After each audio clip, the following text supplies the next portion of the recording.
नमस्कार दोस्तों, learn पावनम संस्कृतम channel पर आपका स्वागत है।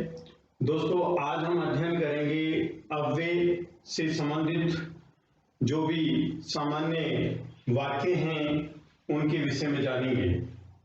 तो आइए साथियों, सीखते हैं अव्यय का प्रयोग हम कैसे करें, जिससे एग्जाम में आने वाले प्रश्नों को हम आसानी से सॉल्व कर सकें। जैसे पहला वाक्य है साथियों, आरोहण है, आरोहण है। फिर साथियों आगे है गच्छति, आरोहण है, गच्छति। यहां पर तत्र, तत्र का मतलब साथियों होता है वहां, तत्र मीन्स वहां, और कुत्र, कुत्र मीन्स कहां। यहां पर साथियों हमें क्या लिखना है, आरोहण गच्छति, आरोहण जाता है, तत्र वहां जाता है, ये भी यहां पर फिट हो रहा है, और कुत्र कहां जाता है, ये भी यहां पर राइट हो रहा है।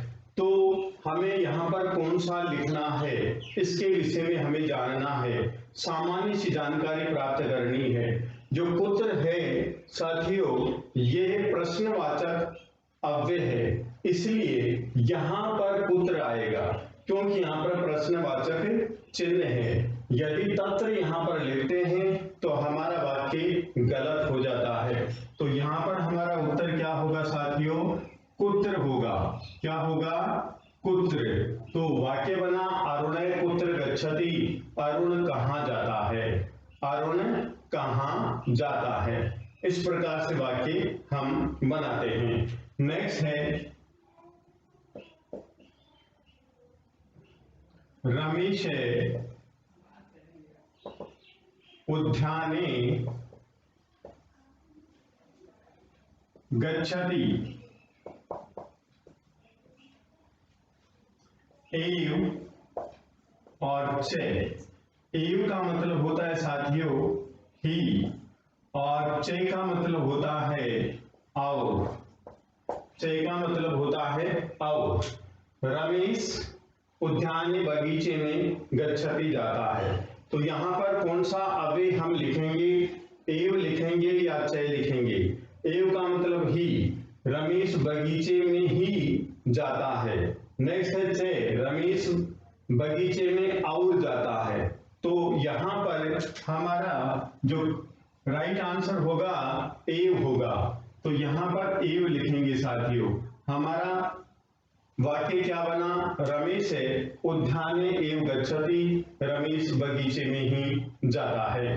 तो ये हमारा वाक्य सही हुआ। नंबर 3 देखिए, बालकाः तत्र गच्छन्ति,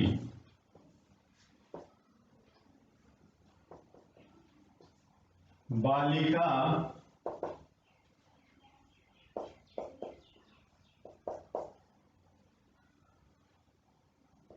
गच्छन्ति, अपि भी, तर्हि तो। यहां पर देखिए, ये जो तत्र है ये अव्यय है, इसके विषय में हमने ऊपर भी जान लिया। बालका तत्र गच्छन्ति, बालक वहां जाते हैं। बालिका गच्छन्ति, बालिकाएं जाती हैं। तो यहां पर अपि मीन्स भी, तरहि मीन्स तो कौन सा अव्यय आएगा साथियों, यहां पर अव्यय हमारा होगा अपि। तो हमारा एक वाक्य स्पष्ट हो जाता है। बालिका तत्र गच्छन्ति, लड़के वहां जाते हैं।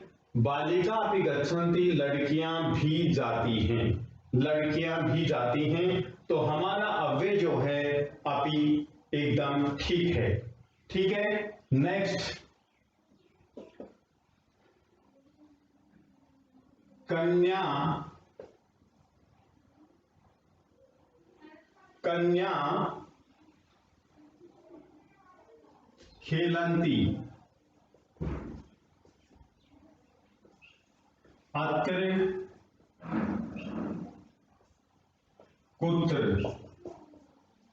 अत्र मीन्स यहां, कुत्र मीन्स कहां, कन्या खेलंती, कन्याएं खेलती हैं, अत्र यहां, कुत्र मीन्स कहां। तो यहां पर कौन सा अव्यय आएगा? तो साथियों यहां पर पुत्र तो आ ही नहीं सकता, क्योंकि सेंटेंस जो हमारा वहां पर प्रश्नवाचक चिन्ह नहीं है। तो यहां पर क्या शब्द आएगा? अत्र आएगा। कन्याएं यहां खेलती हैं, तो यहां पर हम लिखेंगे साथियों अत्र। कन्याः अत्र खेलन्ति, कन्याएं यहां खेलती हैं। नेक्स्ट है नंबर 5, ते खेलन्ति, ते खेलन्ति सायं, और आगे लिखेंगे हम प्राते। तो यहां पर कौन सा हम अव्यय लिखें? ते खेलन्ति वे खेलते हैं। सायं का मतलब होता है साथियों शाम का समय, और प्राते, प्राते जो लिखा शब्द है ये राइट नहीं है, तो क्या लिखते हैं हम? प्रातः है, ऐसा लिखते हैं। तो यहां पर राइट एकदम करेक्ट अव्यय कौन सा होगा? सायं। क्या होगा? सायं होगा। ते सायं खेलन्ति, वे शाम को खेलते हैं। कई बार यहां पर सायं के आगे काले भी लिख दिया जाता है, लेकिन काले अव्यय नहीं है, अव्यय नहीं है। आगे देखिए क्वेश्चन नंबर 6।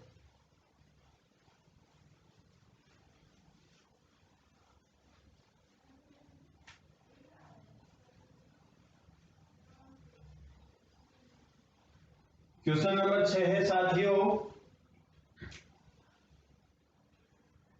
ब्लिंक अर्पिता पठती।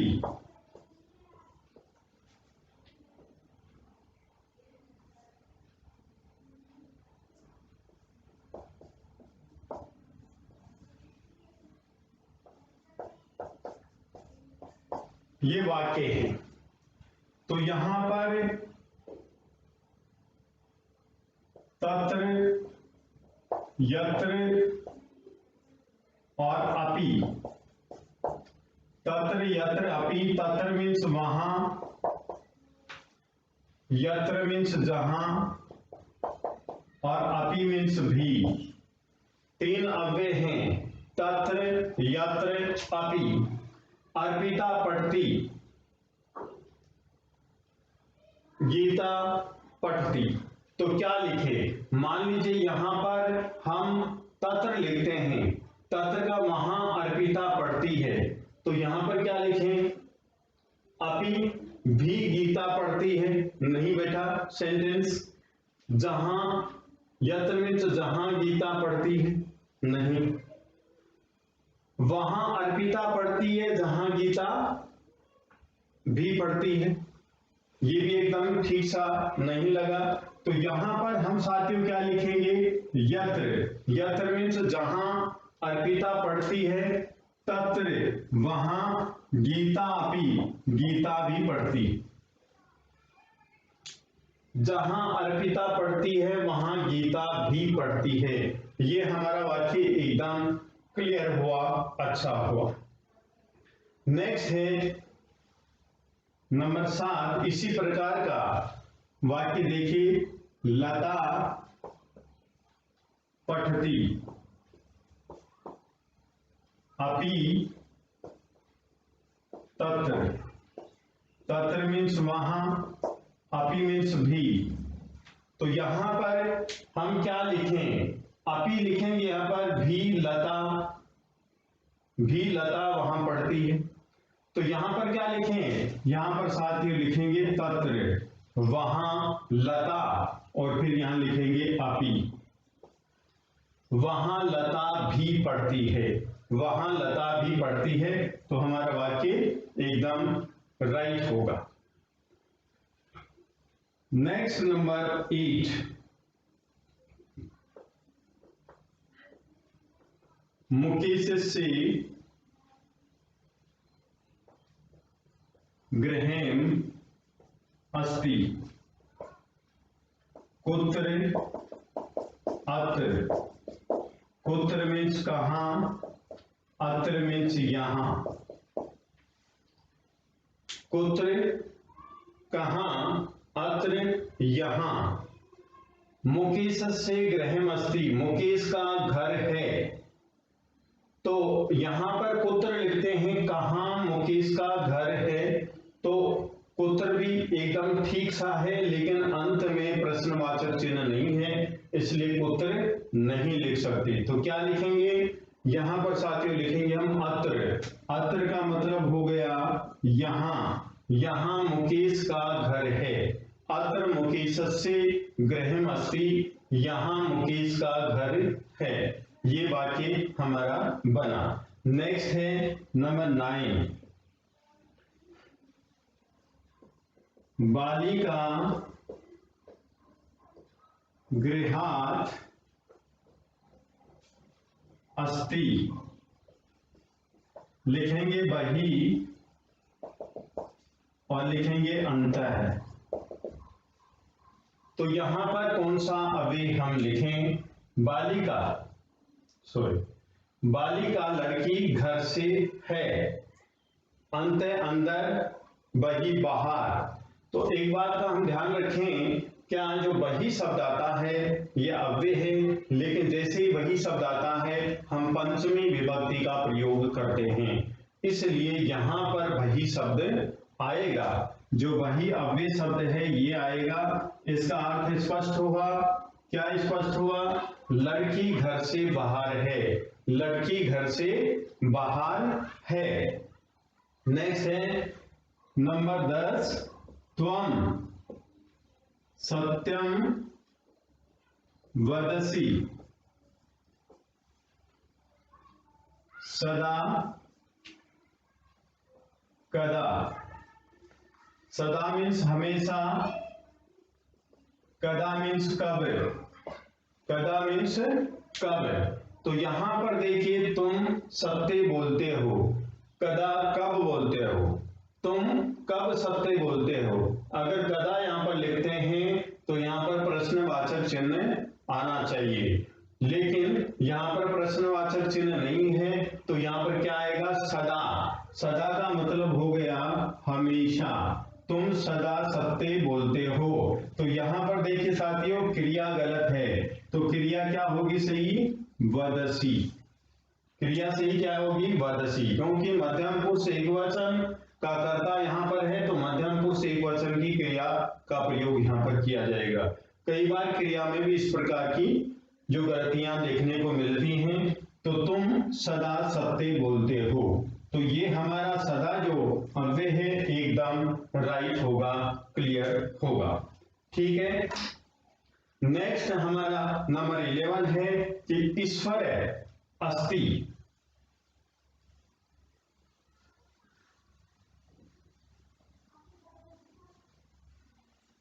यहां पर हमारा अव्यय बहुत ही महत्वपूर्ण है, इसके विषय में पूछ भी लिया जाता है एग्जाम में। तो वाक्य है हमारा नंबर 11, ईश्वर है अस्ति, ईश्वर है अस्ति। तो यहां पर लिखा है सर्वत्र और यहां पर लिखा है अत्र। सर्वत्र का मतलब सब जगह, सब जगह है, अत्र मीन्स यहां। तो इन दो अव्यय से स्पष्ट हो गया कि आप निश्चित रूप से समझ गए होंगे कि इस रिक्त स्थान में क्या आएगा। इस रिक्त स्थान में साथियों सर्वत्र आएगा। क्या आएगा, सर्वत्र, कि ईश्वर सब जगह है, ईश्वर सब जगह है। अत्र नहीं आएगा, ईश्वर यहां है। यहां का मतलब एक पर्टिकुलर प्लेस, एक विशेष स्थान।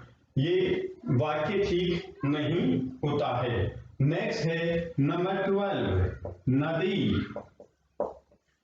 बहती, नदी बहती है, निश्चय और उच्चई। यहां पर भी आप समझ गए होंगे कि नीचई का मतलब नीचे, ऊंचाई का मतलब ऊंचे। तो वहां यहां पर अव्यय एकदम राइट कौन सा होगा? नीचई होगा। तो नदी नीचे बहती है, ऊंचे नहीं बहती है। नीचई, नदी नीचई बहती, नदी नीचे बहती है। नेक्स्ट नंबर 13, वृक्ष से नीडा संति। वृक्ष से नीडा संति, ऊपरी और नीचई।